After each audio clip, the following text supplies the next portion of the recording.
Gen Z जो आप protest कर रही है, आपको लग रहा है कि ये आंदोलन है या फिर लग रहा है इसके आड़ में राजनीति हो रही वो है? आंदोलन तो नहीं बोल सकते हैं, एक प्लेटफॉर्म बनाया है कॉकरोच जनता पार्टी ने। एक फोटो सर्कुलेट किया जा रहा है एआई फोटो की, भीड़ बहुत ज्यादा आई थी। कई लोग कह रहे हैं कि नहीं, भीड़ ज्यादा नहीं आई थी, बस सरकार को गिराने की एक साजिश चल रही है। 4 बच्चे उतर के आ रहे हैं और कह रहे हैं कि हम सरकार गिरा देंगे। सरकार गिराना इतनी आसान बात नहीं है। राजनाथ सिंह जी कह रहे हैं कि इस्तीफा भाजपा का कल्चर नहीं है, कोई भी पार्टी में इस्तीफे की मांग को आगे नहीं बढ़ा रहा। इस्तीफा भाजपा का कल्चर हो या ना हो, लेकिन भाजपा पूरी सरकार नहीं है। मोदी जी जिम्मेवारी लेकर शिक्षा मंत्री को हटा क्यों नहीं रहे? नीतीश कुमार जी रेलवे मिनिस्टर थे और जब रेलवे दुर्घटना हुई थी, उन्होंने पब्लिकली बोला था कि it is my responsibility, the train accident has happened. Paper leak पे मुद्दे पे बात होनी चाहिए, शिक्षा मंत्री के मुद्दे पे बात होनी चाहिए। आरएसएस विरोधी नारे लगाए जा रहे हैं, उसमें फर्जी इल्जाम को जेल से छोड़ने की बात की जा रही है, तो इससे आप कितना इत्तेफाक करते हैं? नारे तो आप लगाते रहिएगा, लेकिन विचारधारा के विपरीत आप क्या कर पा रहे हैं? तो इस आंदोलन को मानती है सफल रहा? ये आंदोलन बना कहाँ है? नमस्कार, आपने देखना शुरू कर दिया है पब्लिक संपर्क और मैं हूं आपके साथ चंदन प्रताप सिंह। आज बात करेंगे जेनजी आंदोलन और कॉकरोच जनता पार्टी की। इन तमाम मुद्दों पर बात करेंगे कि देश में जिन मुद्दों को उठाया जा रहा है या उसके पीछे राजनीति हो रही है। इन तमाम मुद्दों पर बात करने के त्रिशला मैम हमारे साथ है, जो पहले जनसुराज से जुड़ी हुई है। इन तमाम मुद्दों पर बात करेंगे। मैम बहुत बहुत स्वागत है आपका। नमस्ते, धन्यवाद। मैम, अभी जेनजी जो आप प्रोटेस्ट कर रही है, आपको लग रहा है कि ये आंदोलन है या फिर लग रहा है इसके आड़ में राजनीति हो रही है? ना तो इसको हम अभी प्रॉपर आंदोलन बोल सकते हैं, ना हम इसको एक राजनीतिक रणनीति बोल सकते हैं। कुछ लोगों ने जिन मुद्दों को उठाया है, जैसे जो हमने कल, अगर सौरभ दास जी को सुना होगा, जो उनके प्रवक्ता बने हैं अभी, उन्होंने आरटीआई के मुद्दे को उठाया है। और वो ये भी मुद्दे उठा रहे हैं कि जो हमारे शिक्षा मंत्री हैं धर्मेंद्र जी, उनको रिज़ाइन करना चाहिए। तो वो इकलौते तो है नहीं है जो मुद्दा उठा रहे हैं। कांग्रेस पार्टी इस मुद्दे को उन्होंने तब उठाना शुरू किया जब पहले एक बच्चे ने सुसाइड कमिट किया। ये बहुत ही अनफॉर्चुनेट इंसिडेंट है कि क्लोज अबाउट 8 बच्चों ने अभी तक जो है सुसाइड कमिट कर लिया है। और राहुल जी, जो हमारे नेता प्रतिपक्ष हैं भारत के, उन्होंने इस बात को बहुत गंभीरता से उठाया है। तो जब ये तूल पकड़ने लग गया तो, और उसके बाद जब हमारे चीफ जस्टिस का बयान आया पैरासाइट और कॉकरोच बोल के, तो उन लोगों ने इसको एक मोमेंटम की तरह इस्तेमाल किया और उन्होंने बोला कि एक प्लेटफॉर्म तक ये बात पहुंचानी चाहिए। अब आने वाले समय में इन्होंने कल ही अनाउंस किया है दीपके जी ने कि वो लोग पुणे में भी आंदोलन करेंगे। प्रोटेस्ट करना या फिर किन्हीं मुद्दों को उठाना, ये हमारा संवैधानिक अधिकार है। लेकिन मूवमेंट ऐसे नहीं बन जाता है। अगर हम इतिहास में भी जाएं, जैसे कि मैं बिहार से हूँ, तो जब जेपी जी ने आंदोलन शुरू किया था, उस आंदोलन को तूल पकड़ने में बहुत साल लग गए थे। 1975 में ऐसे बहुत से महान नेता जो निकल के उससे बाहर आए, जैसे कि हमने बहुत बार राजनाथ सिंह जी को भी सुना है कि वो जेल में थे और अपनी माता की मृत्यु के समय भी नहीं जा पाए वो। तो वो आंदोलन बनने में 1975, 1977 जाते जाते 80 हो गया और फिर 84 तक फिर हमने देखा कि कैसे चीज़ें कांग्रेस के लिए बदली, है ना।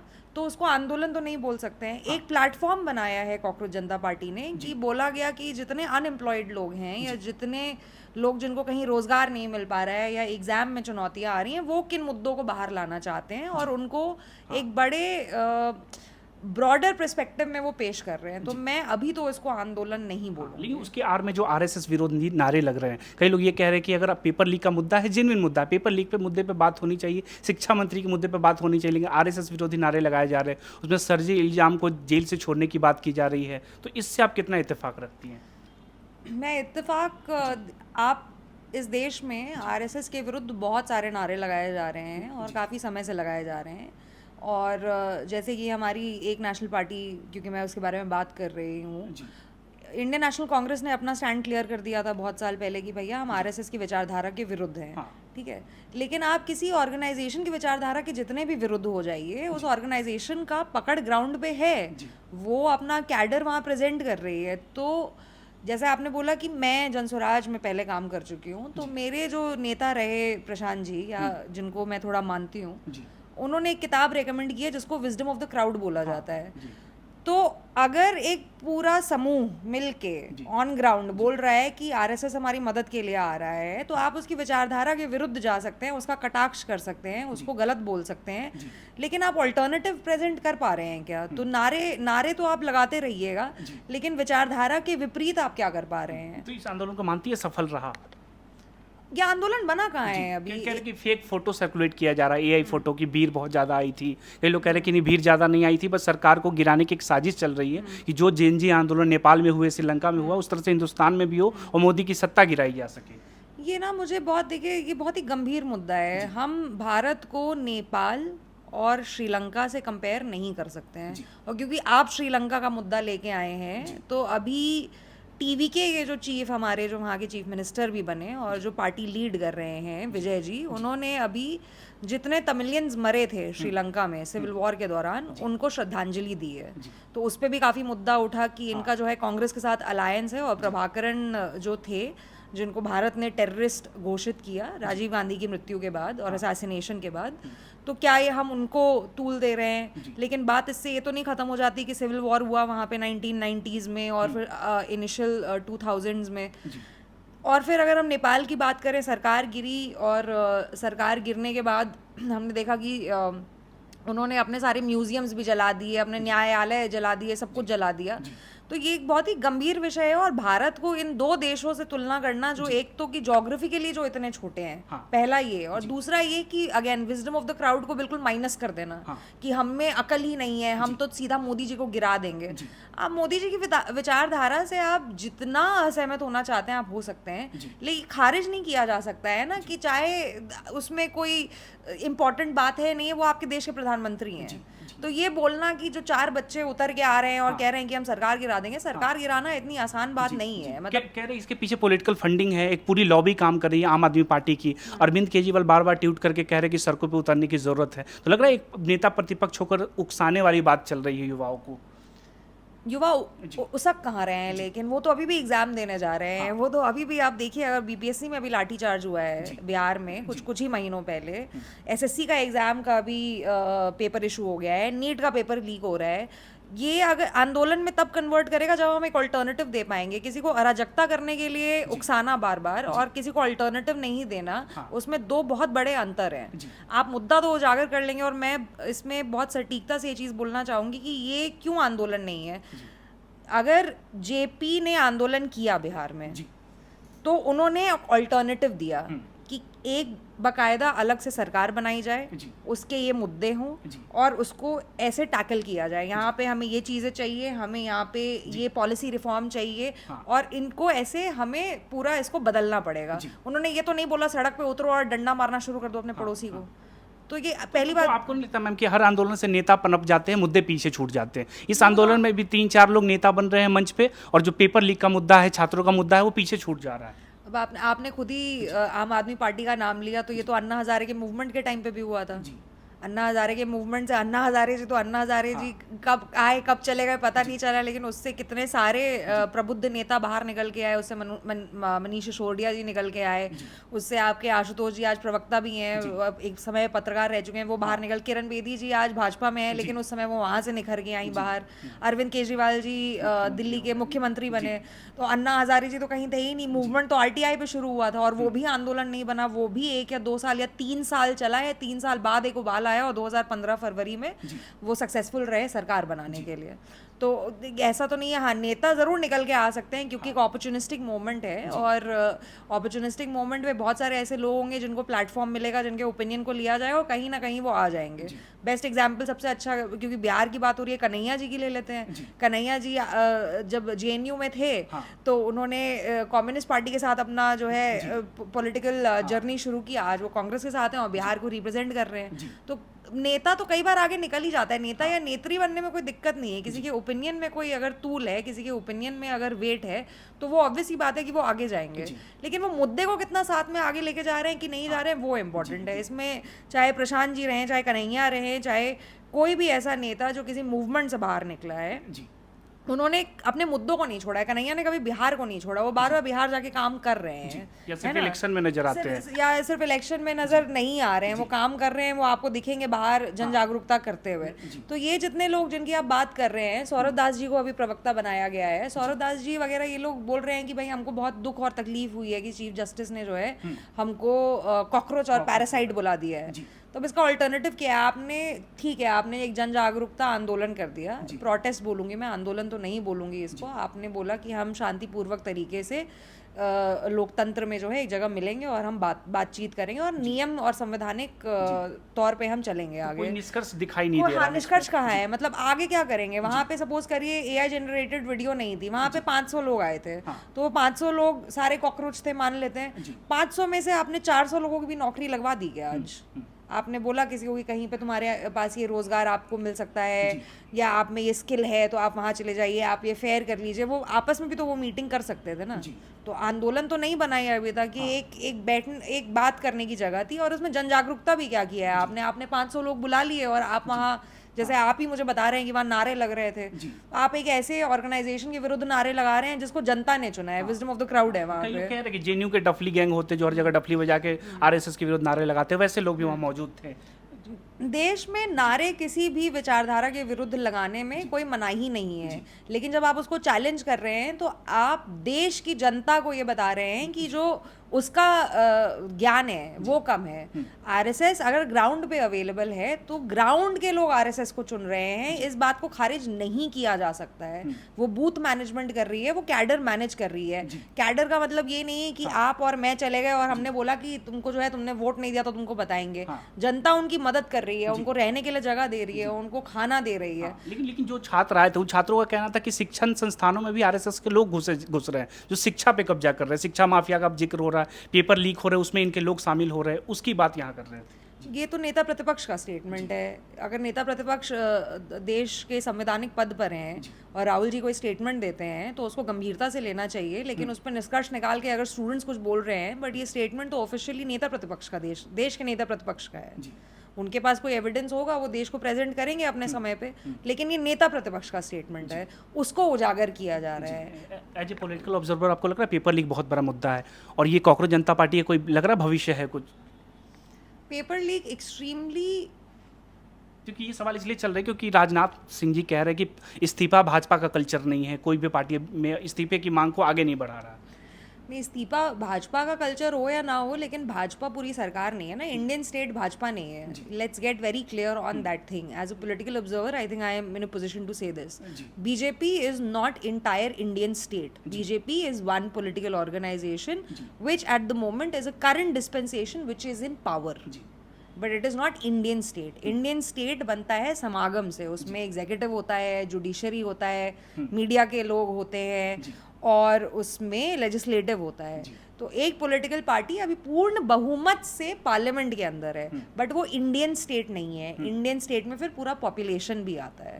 तो भाजपा के अंदर का क्या कल्चर है वो अलग बात है। ऑर्गेनाइजेशनली शायद उनके यहाँ कल्चर नहीं है रेजिग्नेशन का, लेकिन प्रधान जी जो हैं अभी देश की शिक्षा व्यवस्था को, यानी इंडियन स्टेट एजुकेशनल प्लेटफॉर्म को रिप्रेजेंट कर रहे हैं। तो वहाँ पे वो मुद्दा इंपॉर्टेंट हो जाता है कि वो रिजाइन करेंगे कि नहीं करेंगे। और इसका शार्प कॉन्ट्रास्ट मैं आपको नीतीश कुमार जी के समय से दे देती हूँ। जब नीतीश कुमार जी रेलवे मिनिस्टर थे और जब रेलवे दुर्घटना हुई थी, उन्होंने पब्लिकली उन्होंने बोला था कि it is my responsibility the train accident has happened and now before the inquiry is conducted I am going to put my resignation because I take full accountability of what has happened and as a minister I am suppose to do it. तो भारत का तो लोकतंत्र का तो एक culture रहा है ना कि आप अकाउंटेबिलिटी लेंगे। तो मोदी जी जिम्मेवारी शिक्षा मंत्री को हटा क्यों नहीं रहे? क्योंकि मोदी जी परीक्षा पे चर्चा करते हैं, कई बच्चे पूछ रहे कि पेपर लीक पे चर्चा कब कर देंगे प्रधानमंत्री। अभी के गर्मियों में बता रहे कि आम कैसे खाया जाए, कौन सा आम खाया जाए, लेकिन पेपर लीक के मुद्दे को पीछे छोड़ रहे हैं। मुझे जितना याद है जब हम एक बार और इस बात पे जो मेरी बात हुई थी, मैं दिग्गज नेताओं पे कोई टिप्पणी नहीं दूंगी। मोदी जी देश के प्रधानमंत्री हैं। मोदी जी के आसपास की जो एग्जीक्यूटिव टीम है जिसमें IAS सेक्रेटरी और ये सब आते हैं, ये सवाल उनसे जाके पूछिए। उसमें मेरा अभी देश के वोटर है, जो वोटर अपने नेता को आंकेंगे ना कि जिन्हें हमने सत्ता में बिठाया है उनके। नहीं, वोटर जिन्होंने उनको वोट दिया है, मैं क्लियरली हर जगह बोल रही हूँ, मैं इनको वोट नहीं दे रही हूँ। जितना मुझे याद है, अगर हमारी पहले कभी बात हुई होगी और या जंतर मंतर पे हुई होगी, मैंने बहुत क्लियरली बोला था these are not my representation. मैं जनसुराज के साथ ग्राउंड पे 3 से 3.5 साल मैंने काम किया, या मैंने झारखंड के गांवों में काम किया, या फिर मैंने पूर्वी तौर पे जहाँ जहाँ मैं काम कर सकती थी वहाँ मैंने काम किया। हम वहाँ के ज़मीनी स्तर पे नेताओं को ढूंढ रहे हैं जो वहाँ के ज़मीनी मुद्दे उठा सके। जैसे ये पेपर लीक का जो मामला है, अर्बन लेवल पे ये बहुत बड़ा है, लेकिन आप ये खारिज नहीं कर सकते हैं कि पूरे देश में वो शिक्षा उस लेवल पे ट्रिकल डाउन नहीं कर रही है। तो जब आप बिहार के किसी दलित टोले में जाते हैं तो दलित टोले में वहाँ पे कुआं है कि नहीं पानी का, वो ज़्यादा इंपॉर्टेंट मुद्दा है। तो हम गांव-गांव जाके अपना रिप्रेजेंटेशन बदलने की बात कर रहे हैं। और मैं फिर से बोलूँगी, उनका पूर्ण बहुमत 38 से 37% वोट आया है उनको 2024 के लोकसभा चुनाव में। 42% उनको आया था 2019 में, घट के 4 से 3% हुआ है। क्षमा प्रार्थी हूँ अगर मैं गलत हुई as a political observer, but 38% देश की जनता उनको वोट कर रही है और मैं उस 38% में से नहीं हूँ। लेकिन मैं देश की उस बाकी जनता के साथ हूँ जो उस 38% में आते हैं, और मैं कह रही हूँ कि मैं आपके चुनाव की इज्जत करने के लिए तैयार हूँ। लेकिन ये ओपिनियन मेरे पे कोई नहीं थोप सकता है कि आप बताइए आप वोटर, मैं उनको सिलेक्ट ही नहीं कर रही हूँ। मैं तो कह रही हूँ कि अब बदलाव का समय आ गया है, लेकिन बदलाव के लिए ऑल्टरनेटिव कहाँ है, नए नेता कहाँ है, नई नेत्रियाँ कहाँ है, और कहाँ से उसको जो है हम लोगों को ला सकते हैं। कई लोगों को राहुल गांधी में ज़्यादा बेहतर उम्मीद लग रहा है, आपको लग रहा है कि राहुल गांधी देश की सत्ता को संभाल पाएंगे? संवैधानिक पद पर हैं, नेता प्रतिपक्ष हैं, और देश के बहुत सारे बड़े नेता उनको सीरियसली लेते हैं। मैं एज ए पॉलिटिकल ऑब्जर्वर और एक्टिविस्ट ज़्यादा उन पर कोई टिप्पणी करूंगी नहीं। और एक ऐसे परिवार से हैं जिस परिवार ने बहुत समर्पण के साथ और बहुत मेहनत से इस देश को सींचा है, और उस पार्टी से बहुत बड़े दिग्गज नेता निकले हैं। एक समय ऐसा भी था लोकतंत्र में जब अटल बिहारी वाजपेयी जी को कैंसर हुआ तो राजीव गांधी जी ने मदद करके उनके कैंसर इलाज में उनकी मदद की। तो इस देश के लोकतंत्र की खूबसूरती ये है कि आप और मैं जितनी भी पार्टियों पे बहस कर ले, ऊपर एक तालमेल से लोग काम करते हैं और एक पारिवारिक तौर पे काम करते हैं, और उन मुद्दों पे कई बार ऐसा होता है जो जनता को पता भी नहीं चलता है। अभी बिहार में चुनाव होने वाले, उपचुनाव हो रहे हैं बांकीपुर में, क्या लग रहा है आपको वहाँ का माहौल? बहुत खुशी की बात होगी अगर जनस्वराज जीत जाता है तो। अभी तक I don't think so candidate announcement हुआ है। तो भाजपा का गढ़ है वो, नीति नवीन का क्षेत्र है, तो आपको लग रहा है इतनी आसानी होगी, आसान मंच होगा जनस्वराज के लिए? कमज़ोर से लड़ाई की तो क्या लड़ाई की, लड़ाई करने में तो वही मज़ा है जहाँ पे आप ताकतवर से लड़ाई कर सकें और अब एक जीत हासिल कर सकें, है ना। कई लोग ये कयास लगा रहे कि राजद कई सालों से कमर कस रही है, अब नई नवेली पार्टी आकर क्या ही कर लेगी क्षेत्र में? राजद के तो इतने कमर कसे थे कि हमने उनका जो है चुनाव रिजल्ट ही देख लिया कि उनका क्या हुआ 2025 के नवंबर चुनाव में। अलायंस करके वो आए थे कि हम ये कर देंगे, हम वो कर देंगे। जितना वोट शेयर था, वोट शेयर तो कम हो गया। आई थिंक विधायक थोड़े उन्होंने मैच कर लिए हैं, बट उसके अलावा तो कुछ किया नहीं रजत ने ऑन ग्राउंड। तो अब तेजस्वी जी कुछ भी बोल लें, तेजस्वी जी compete तो नहीं कर पा रहे ना। तेजस्वी जी को 5 साल अभी काम करना पड़ेगा। जितना मुझे सुनने में आया, अभी 2 दिन पहले उन्होंने लालू जी ने और तेजस्वी जी ने अपनी Z+ या Y+ सिक्योरिटी हटा दी है। सरकार ने छीन लिया जी। ऐसा एक दल बोल रहा है कि सरकार ने छीन लिया, दूसरा ये बोल रहा है कि हमने जो है समर्पित कर दिया। तो राजद क्या कर रही है? राजद तो अब आउट ऑफ प्ले हो चुकी है एज ए रीजनल पार्टी, और ये एक हास्यास्पद बात है कि ये समझा जा रहा है कि रजत बिना 5 साल या अगले 10 साल मेहनत किए बिना कुछ कर पाएगी ऑन ग्राउंड। पॉलिटिकल गैप में लग रहा है जनस्वराज अपनी जगह बना पाएगी। तो ये देखिए काफ़ी इंटरेस्टिंग रहेगा, क्योंकि जब एक व्यक्ति घायल होता है तो घातक बन जाता है ना। तो जो घातक होता है वो मेहनत ज़्यादा करता है। प्रशांत जी को 16 लाख वोट आए 2025 चुनाव में, जनस्वराज को तो 16 लाख वोट आए। 16 लाख वोट से बिहार का पटना में जो गांधी मैदान है वो 4 गुना भर जाएगा। तो ये एक नैरेटिव चलाया गया, ये हारी हुई पार्टी है। हारी भी कहाँ से है? अगर मैं 16 लाख लोग कहीं ले आऊँ अभी तो बहुत बड़ा नंबर है। लोग अमेरिका से, कनाडा से, न्यूजीलैंड से, लंदन से, कहाँ से नहीं आए वोट डालने के लिए जनस्वराज को। और ये 16 लाख लोग वो हैं जो बहुत डेडिकेटेड लोग थे।